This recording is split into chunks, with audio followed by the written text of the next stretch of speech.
गणेश जी के बड़े कान आपको क्या मैसेज देते हैं बताओ? कान कैसे होने चाहिए? बड़े। गणेश जी का मुंह किसने देखा जरा बताओ? देखा कैसा है? गणेश जी का जो मुख है ना वो दिखता ही नहीं किसी को, सूंड के अंदर छिपा रहता है। हाँ या ना? हाँ या ना? गणेश जी का मुंह छिपा है, कान ओपन है, मीन्स कान बड़े हैं मतलब सुनना ज्यादा है, मुंह छिपा है मीन्स बोलना कम है।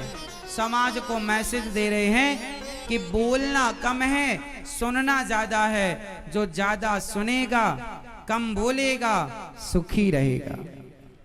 गणेश जी का पेट बड़ा है, इसका मतलब क्या हुआ? गणेश जी का पेट बड़ा है, इसका मतलब क्या हुआ? क्या शिक्षा है आपके लिए? क्या मैसेज है आपके लिए बताइए?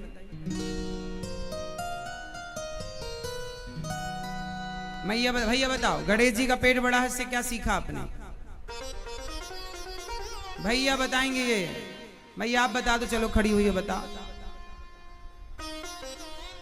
हाँ, ज्यादा सुनो और सुनकर के बातों को पेट में रखो, पचाना सीखो बातों को। घर की बातें पड़ोसन से कह दोगी तो पड़ोसन पूरे गांव में डिंडोरा पीट के तुम्हारा मजाक उड़वाएगी, मजाक बनवाएगी। इसलिए अपने अपने घरन का दुख ना कहियो रोई, सुन इठले हैं लोग सब बांट न ले हैं कोई। पर तुम समझते कहां हो? गणेश जी का वाहन क्या है? आप भी बातें समझा करो, कम बोला करो। वाहन चूहा। चूहा पर गणेश जी क्यों बैठे हैं आप बताओ? मैया, ओ पंचायती मैया बताओ, गणेश जी चूहे पर क्यों बैठे हैं बताओ? गणेश जी का वाहन चूहा क्यों है? क्यों गणेश जी का वाहन चूहा क्यों है? ये बताओ। तुम्हारे पास इन प्रश्नों का उत्तर नहीं है, इसलिए कुछ लोग तुम्हारे देवी देवताओं का मजाक बनाते हैं। यदि तुम्हें सही उत्तर पता हो तो तुम कभी मजाक बनने ही ना दो, तुम तुरंत उनका मुंह बंद कर दो कि भाई तुम मूर्ख हो, तो हम क्या करें? जानते नहीं हो सिद्धांत को। गणेश जी के चूहा ही वाहन इसलिए है क्योंकि गणेश जी है बुद्धि के देवता। गणेश जी कौन? बुद्धि। और चूहा है तर्क का प्रतीक। किसका? तर्क। और याद रखना, बुद्धि हमेशा तर्क पर ही सवार हुआ करती है, इसलिए गणेश जी चूहे पर सवार है। चूहा तर्क है ना, कुतरता रहता है। बुद्धि किस पर सवार होती है? तर्क पर। बुद्धिमान वही होता है जो तर्कवान होता है। तर्क करना सीखिए। तर्क मीन्स प्रश्न, क्वेश्चन, कि ऐसा है तो ऐसा क्यों, ये तर्क हो गया। ऐसा है तो ऐसा क्यों, ये तर्क। भगवान सब जगह हैं तो दिखते क्यों नहीं, ये तर्क है।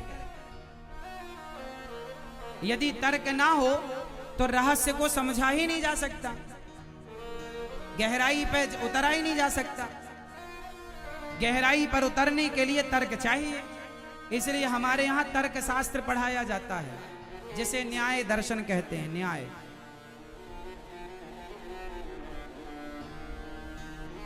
हमारे यहां कितनी गहरी पढ़ाई, कितनी गहरी परंपराएं हैं। तर्क जरूरी है।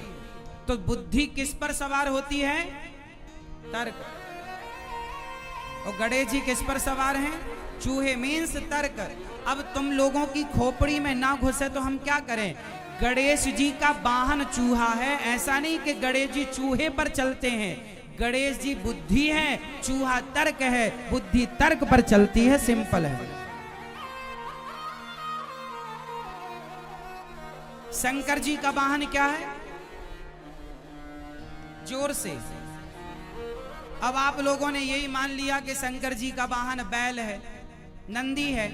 अरे इससे आगे भी कुछ है, जानने की कोशिश की ही नहीं। नंदी का मतलब होता है बैल का मतलब होता है, हम हिंदू धर्म में नंदी को धर्म का स्वरूप मानते हैं। नंदी मीन्स, अभी आपने सुना होगा नई संसद में अभी एक नई चीज ऐड हुई है, सेंगोल नाम है क्या, हम सही कह रहे हैं? हो सकता नाम हम गलत बोल रहे हो, आप समझो बस। सेंगोल ऐसा कुछ नाम है, उसके ऊपर आपने ध्यान दिया होगा, नंदी बने हैं। चोल वंश के राजाओं के, भारतीय पुराने राजाओं का वो इतिहास है, और वो राजा को दिया जाता था, वो राज दंड है, समझ रहे हैं? तो वो सेंगोल में ऊपर नंदी जी बने हैं, ध्यान दिया होगा। वो नंदी धर्म का प्रतीक है। नंदी, शंकर जी नंदी पर चढ़े हैं, मतलब बैल पर नहीं, नंदी धर्म है और शंकर जी धर्म पर सवार होते हैं। शंकर जी किस पर सवार हैं? धर्म पर। और धर्म के पांव कितने होते हैं?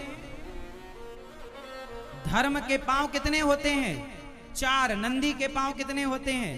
4 पांव। कौन कौन से धर्म के बताओ भैया, बताएंगे चश्मा वाले। धर्म के 4 चरण बताओ,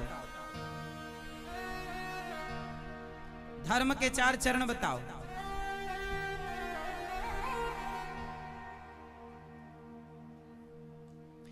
देखिए, हम हिंदुओं की कितनी बड़ी विडंबना है, जो हमारा मूल ज्ञान है, हम उस अपने मूल ज्ञान से ही परिचित नहीं है, इसलिए कोई भी हमें बेवकूफ बना के चला जाता।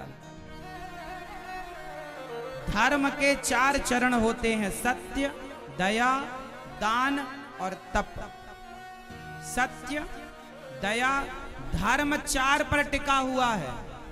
धर्म के स्तंभ कितने हैं?